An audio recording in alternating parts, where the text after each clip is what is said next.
Assalamu alaikum and welcome back. Today we're going to be continuing reading the book al-Ajouba al-Jaliya, or the clear answer to the Hanbali Rulings, and we'll be discussing the types of water today. So let us begin. Bismillahir Rahmanir Rahim. Alhamdulillahi Rabbil Alameen. والصلاة والسلام على سيدنا محمد وعلى آله وصحبه أجمعين سبحانك لا علم لنا إلا ما علمتنا إنك أنت العليم الحكيم اللهم انفعني بما علمتني وعلمني ما ينفعني وزدني علما يا رب العالمين. قال المؤلف rahimahullah ونفى الله به وبعلومه وبعلوم مشايخنا في الدارين آمين. So the author rahimahullah, he says, how many types of water are there and what are they? And he replies, there are 3 types. So first we want to reflect on an important point here, is that the author begins with mentioning water, and in general with putting the chapter of purification of Tahara in the beginning of the book, which you see in all of the fiqh books, even beyond the Hanbali Fiqh books.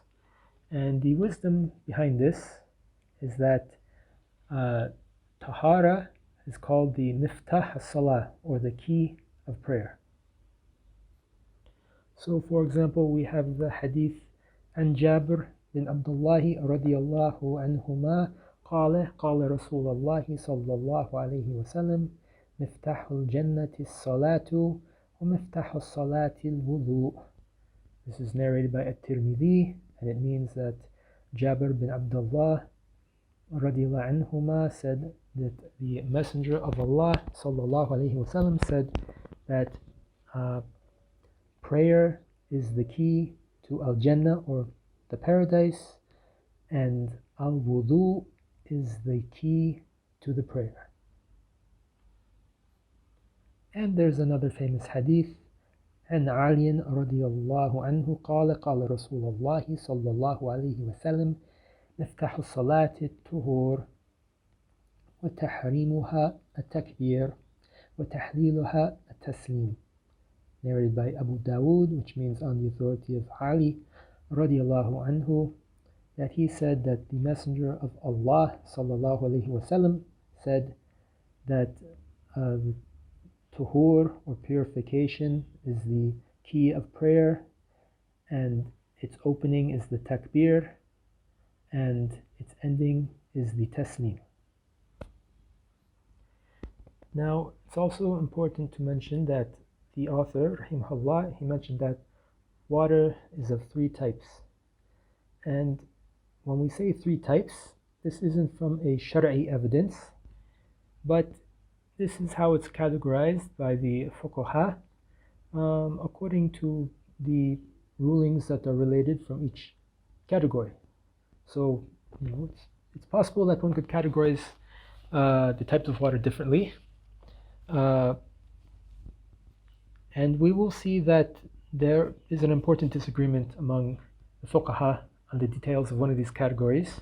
But, for example, beyond what we will be explaining here, which is the common categorization in the Hanbali Fiqh books, and I would say even the other madhahab, we could talk about water in terms of what is able to be used for tahara and what isn't able to be used for tahara.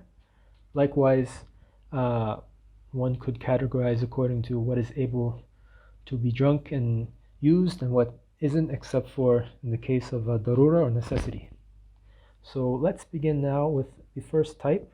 The first type is the tahur. And maybe just to mention something about the word here, a lot of people confuse this word tahur and tuhur with a fatha or a dhamma, so like a short a sound or a short like u sound. So Tahur with the A sound, this indicates the type of water, whereas Tuhur with the U sound is like a verbal noun for purification. So you may have noticed in the two hadiths that we mentioned, it was mentioning Tuhur. I think that was only the second hadith. Yes, the second hadith in Sunan Abi Dawood. But Tahur is the purification. But now we're talking about Tahur, the type of water that is used for purification. So the author says, it is that water which remains in its original form, whether it's descended from the sky, and he has in parentheses snow, hail, etc., or came from the ground, in parentheses spring, wells, etc. It is pure in itself, and it can purify. It lifts the hadath and removes the khabath. So one key concept here is that the author mentions it's in its original form. And in the Arabic, he says, وَهُوَ الْبَاقِي عَلَى خِلْقَتِهِ الْأَصْلِيَةِ. And this is a similar terminology in Arabic to what most of the people use when they define this tahur water. So as I said, the key concept here is that it's in its original form. So this includes the meaning of there's no human interference in the water. So natural, as we said, not human caused, natural changes to the water will still render it as tahur, as long as what's changing it isn't something that is najis or impure. So such natural changes, such as leaves falling into the water, or algae in the water, for example, these would, although there would be some change to the water, it would still be considered as its natural form and as a tahur type of water. And Al-Anqari, he mentions in his hashiyat to Rawd al-Murba that this also includes any kind of dirt or dust that falls into the water, and he says it takes the same ruling as ocean water. So here we can also understand that natural salt water, such as the ocean water, is also tahur. And then he concludes, with these two very good sentences. Once again, it's pure in itself, and it can purify. So it's pure in itself, meaning there's nothing impure in it, and it has the ability to purify, because when we get to the next type of water, we'll see there's a difference there. Likewise, as it can purify, it lifts the hadath and removes the khabath. So if you're still struggling with the definition of hadath and khabath, please go back to the previous lesson and review that or review your notes. To be honest, water is one of the more complicated issues in the Sharia, in the fiqh. So here we're still giving the general concepts. So, just be patient until we discuss more as far as specifiers or restrictions to this concept. And when you get to the more advanced fiqh books, you'll see that even these categories that we're mentioning, they will include some type of subcategories.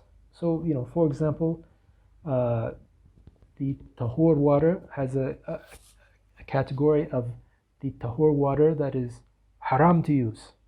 So, it's tahur, but it's haram to use if it's something like taken by force or stolen. Likewise, there's a type of water that it's disliked to be used to lift the impurity, the khabath, but permissible for removing the hadath, or for using it for wudu, for example, and this would be Zamzam water. these are just two short examples, but I mean, this is just to give you an idea that when you get into the more advanced books, you'll talk about these things in much more detail. So here we're just trying to get the general concepts, so please try to master them.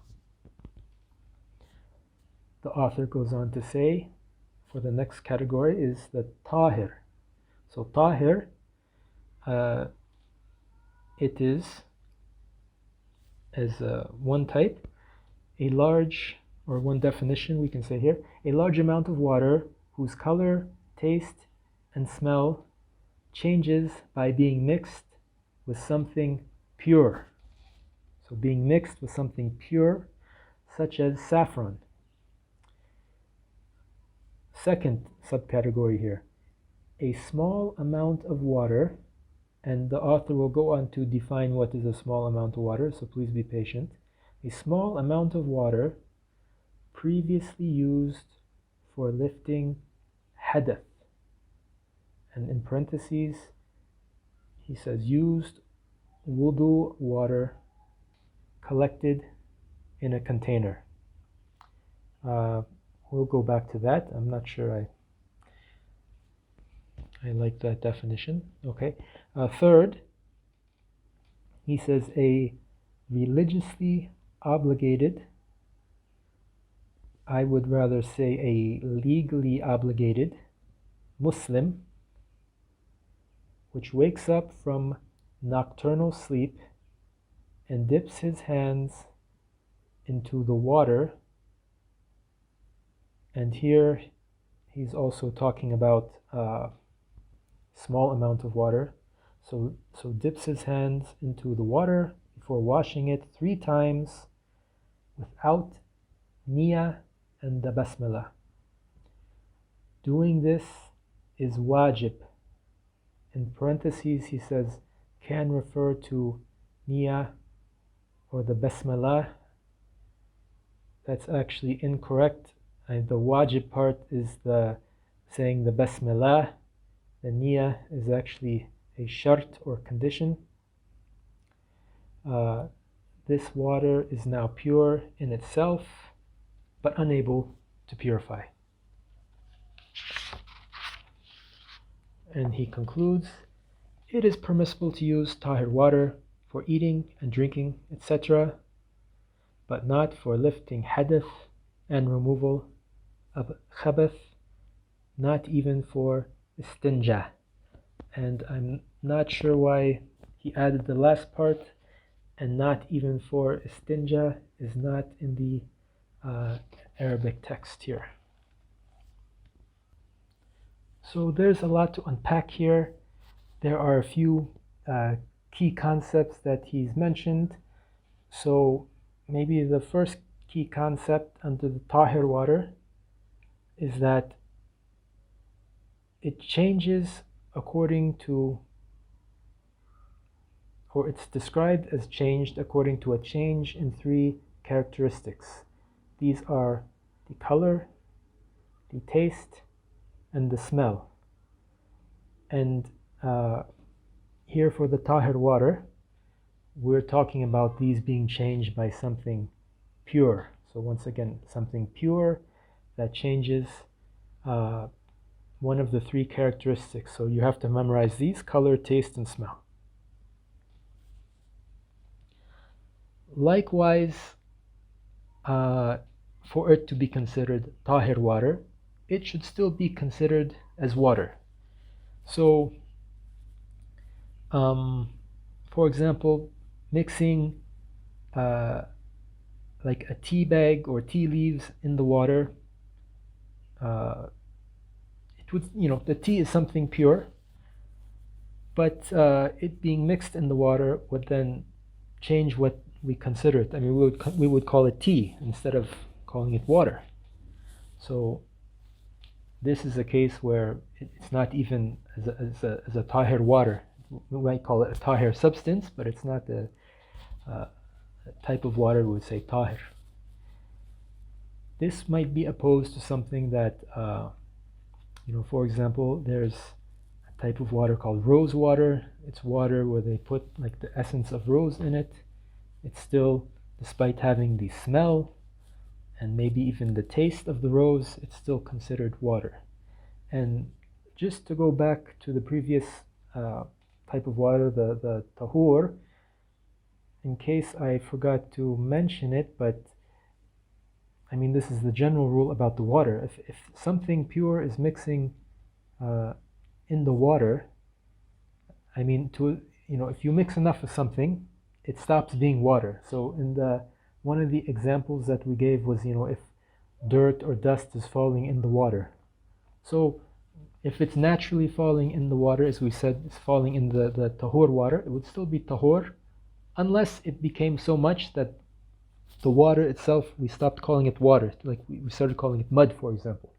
So this is another key concept.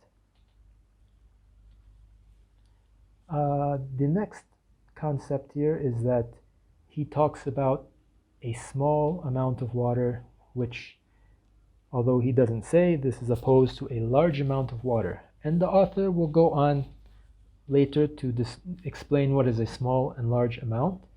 But this is just another important concept. You have to imagine that quantity-wise, water is categorized as being a small amount or a large amount. If you are in a so-called developed country like country in North America or Western Europe, etc., maybe this ruling isn't going to affect you. But if you're in many other countries, this ruling is going to affect you. So just remember, quantity-wise, we have small and large amounts of water. So if you remember when we discussed the tahur water, we said that it is pure but not purifying. So although the author doesn't say it here, I mean the tahir water, the tahur water is pure and purifying, whereas the tahir water is pure but not purifying. So we mentioned the scenario of the water becoming changed by something pure, and one of the three characteristics. Another way that the water could be changed is by lifting hadath. So this concept or this aspect of the tahir is a big debate among the fuqaha.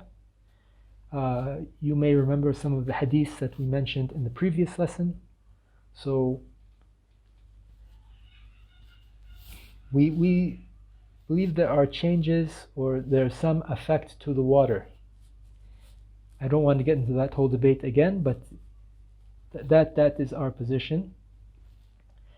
And to be very clear, Hanbali madhab, including Al-Imam Ahmed, believes that water used for lifting the hadath changes the water and makes it into a non-purifying water. So it can still be pure, but it will be non-purifying. Then the author has mentioned this issue of the legally responsible adult Muslim who wakes from a night's sleep can change water by placing their hand in the water. And this is one of the mufradat of the Hanbali madhab. And mufradat, in case we didn't mention it before, it refers to those positions that in the Hanbali madhab are not in the other three madhab. So this is a ruling that only Hanbali madhab goes to. So just to repackage this again, we talk about the mukallaf, meaning the legally responsible Muslim. So that means that would be an adult and someone who is sane. They are themselves legally responsible. Once again, a Muslim who wakes from a night sleep. If they put their hand meaning from the tip of the finger up to the wrist, and this word hand or yad in Arabic, it can have different meanings, but here hand refers to as what we would say in English as hand, so basically from the wrist to the tips of the fingers.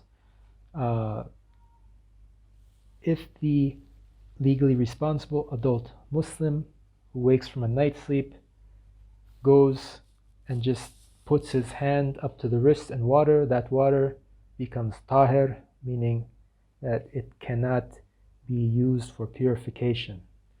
So with these specifiers we mentioned, it does not include the kafir, the non-Muslim. It does not include the saghir, the one who's not an adult, younger than adult, or the person who is awakening from a daytime sleep. This is referring only to the nighttime sleep. So the person who has this type of impurity, once again, legally responsible adult Muslim who wakes from the night sleep, the two hands should be washed 3 times with the niyyah to lift that type of the hadith, and saying the Bismillah, Bismillahir Rahmanir Rahim, or at least the Bismillah. This has to be done before one touches a small amount of water.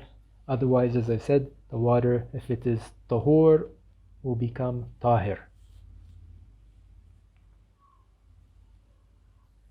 I just want to emphasize this is something that is different than the intention and the washing of the hands in the wudu.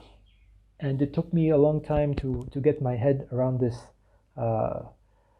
this concept, and maybe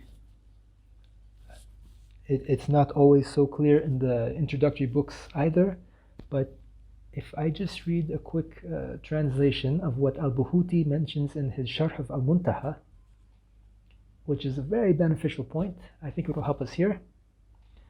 He says, it's a lone act of ritual purification that's not a part of al-wudu, because it's permissible to do it a long time in advance of it, meaning the wudu. The intention of al-wudu isn't sufficient as the intention to wash them, meaning in the other than the wudu, in this type of removing this type of a hadith. So a few other things just to mention here. We mentioned, although the author said that the niyyah and the basmalah could be wajib, the niyyah is a condition meaning that it's something that can be done shortly before or immediately when an act is commencing, whereas a wajib or a fard or rukn will be something that's in the act itself. And what we can also benefit from that the basmalah is wajib is that if it's forgotten, it is excused, and this also goes for the ruling of this type of washing the hands for the adult legally responsible Muslim waking from a night's sleep.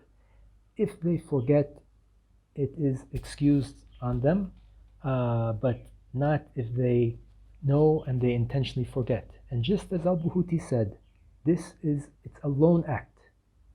This purification from the night's sleep is a lone act, meaning that you can do it once you wake up, and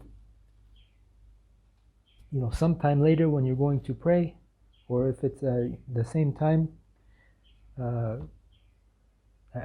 can be a gap in the time. If you're waking up ahead of the prayer, you can do this one, and then later you can do the wudu. They're two separate things, and they need two separate intentions. So you can't think that I'm doing the wudu. Wudu includes a niyyah, and it includes washing the hands 3 times, at least as a sunnah act. No, these are two separate acts.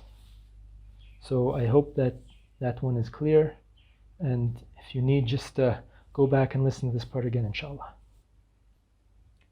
Then the author talks about the najis water. He says, it is that water in which najasa, or some kind of impurity or filth, drops, and it is a small quantity, and in parentheses, this is very beneficial, water changing is not required.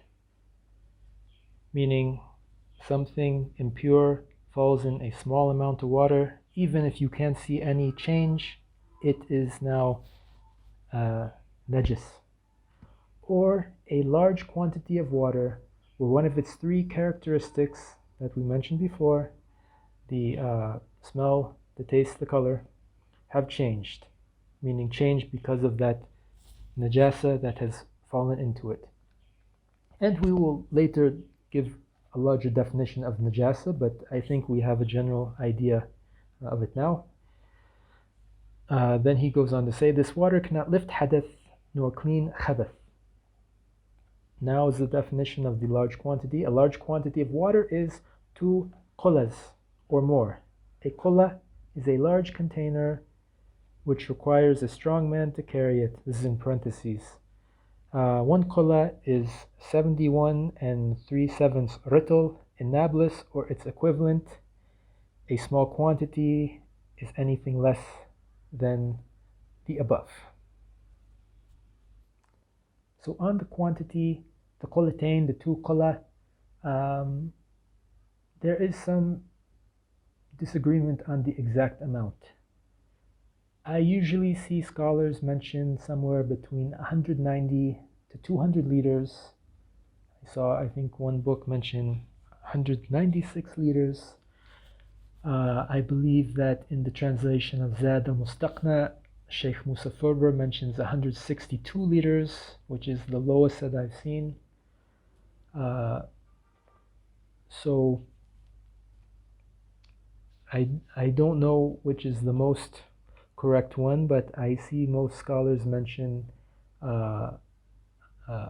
between 190 and 200 liters, and I believe that Sheikh Mustafa, I believe he mentioned 200 liters. Allah knows best. So as we said, that amount or more is going to be a large amount, and less than it is a small amount. Now, the important concept here is that something that's najis, najasa, falling into the water, in scenario A, where the water does not change, if it's a small amount, we call it najis. If it's a large amount, it can still be as a pure water.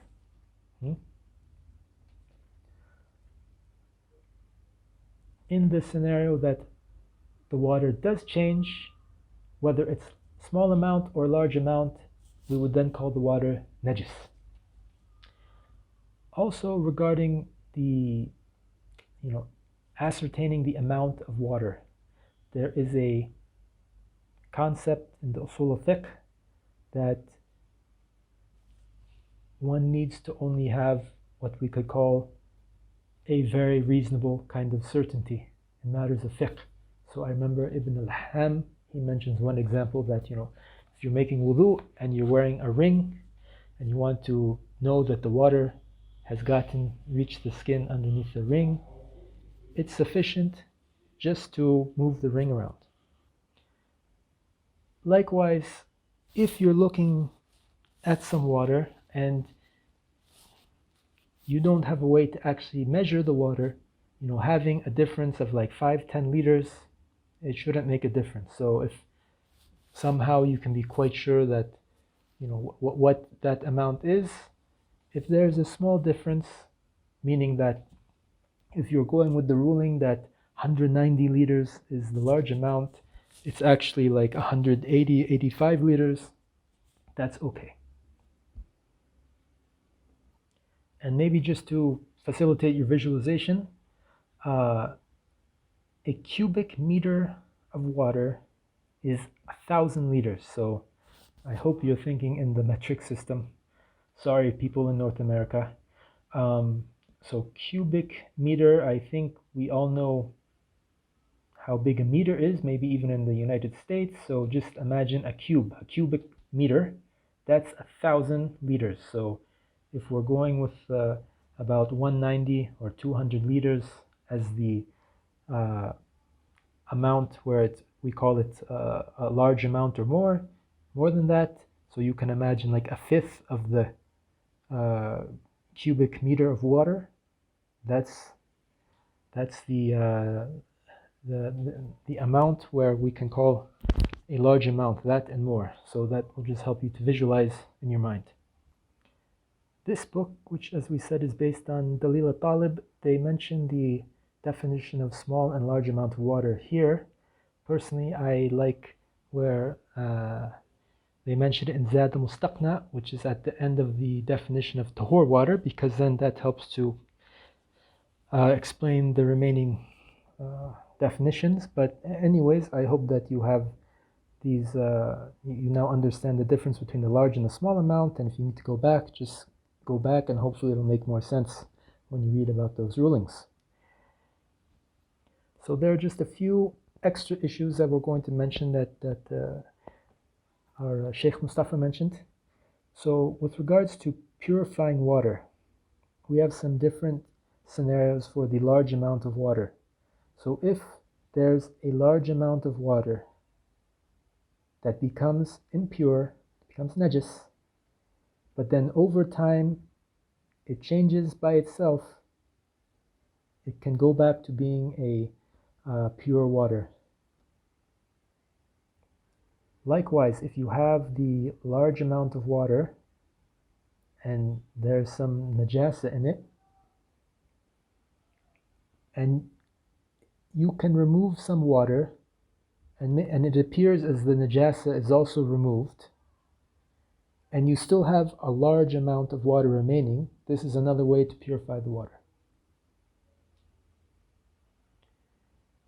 Likewise, if you have that large amount of water and you can add more water, or even a small amount of water where you're adding more water and it becomes a large amount of water, and then when it's a large amount of water, or after you've added the water, you can't see any change or any najasa, it can also be considered as pure water. And an important point here, we will talk later about how to remove najasa, but as we said, we just think of how najasa is contaminating water to make it from being some type of a pure water to a najis impure water. We have an important point about the modern washing machine. I think that all the different types of modern washing machines, they're not using enough water where you're going to reach the large amount of water. And why do I say this? That means assuming that your washing machine only has a small amount of water, if you put something that's like najis on your clothes in the washing machine, that water is going to become as a najis water, and it won't be removing the impurity. So that means if you have some najis on your clothing or whatever you're washing, a blanket, you have to wash the najis first before putting it in the washing machine, and we will talk later about how to remove najasa. When there are doubts of purity, we should build on certainty, and this is a general principle in the Sharia. So the thing that you're sure of, you go according to that. So what I mean is, for example, you have some clothes. You know that when you put your clothes on, they were clean, they came out of the washing machine, whatever, you're wearing clean clothes. Then you have some doubt that did you step in or sit in some type of impurity. If you can't find any evidence of the impurity, then the certainty is that you were wearing something that was pure. And we can say the same type of thing about making the wudu.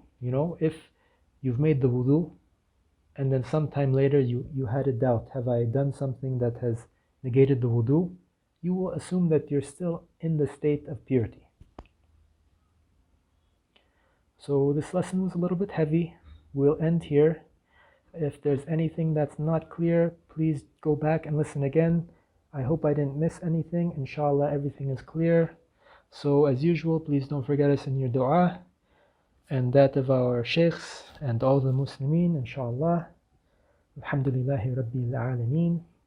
وصلى الله وسلم على سيدنا محمد وعلى آله وصحبه أجمعين.